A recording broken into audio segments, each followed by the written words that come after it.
You know the situation's really bad when it has anything to do with Twitch and mildly attractive white and Asian women. This may come as a surprise to absolutely none of you, but Twitch has been allowing these girls to strip themselves naked from the top, clapping their tits around as to show the friend group what they do as a career path. At that point you might as well just rebrand as a camgirl website, get all these people who aren't being like part-time porn stars to move to Kick. Who gives a fuck if they say a slur or two? MMA fighters say it all the time.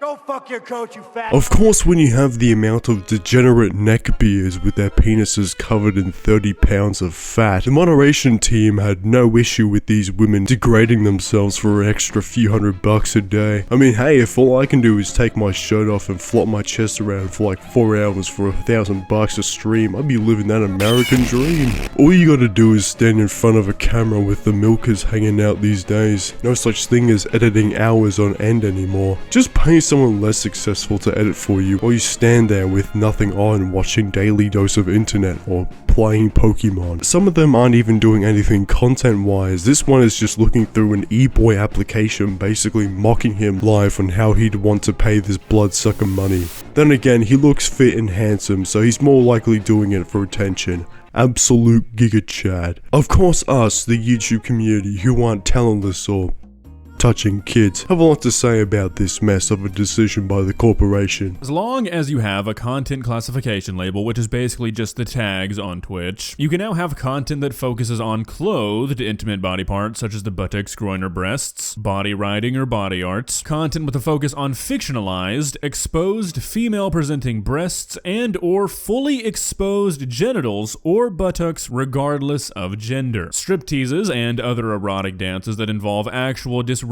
or disrobing gestures are all now perfectly okay as long as you have a content classification label. So reading through this explanation, I just really get the impression that they expected this to kind of be like my figure drawing course in my freshman year of college, where you do draw a nude model, so the art does have nudity in it, but that's still very different than just drawing straight up porn. That's two very separate disciplines. Those categories couldn't be more different. And Twitch was expecting the former, but they got the latter, and a lot of it. Bazooka ballsack furries as far as the eye could see in the art category for the last 24 hours.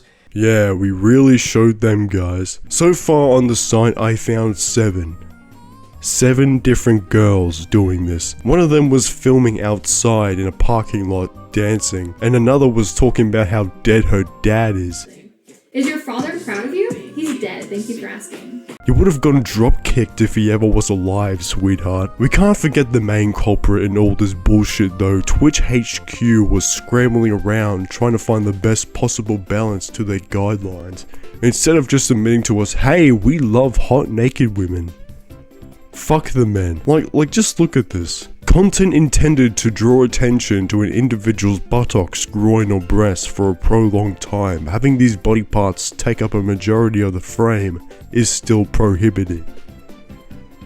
Just go to a strip club. At least then you wouldn't feel embarrassed donating to a woman who doesn't give a shit about you. More notably one that looks like middle-aged Velma Dinkley with fart and fart boy written on the side of her deltoids. Twitch really was yapping about more policy changes to seem more professional on their side, when in reality it was more mumbo jumbo, equating to, hey guys, do you like X videos? Even in this section when they're talking about animated nudity, they're just admitting to themselves you like watching Hentai Haven. Again, why would someone want to go watch these streamers when the hub is free for anyone and you don't need an account for it? At this point, I'm just convinced the Twitch employees just jack off to this, because why else would these succubuses still be around on the platform really? Anyways, I gotta prepare for my next Twitch stream. I'm gonna show my cock for real.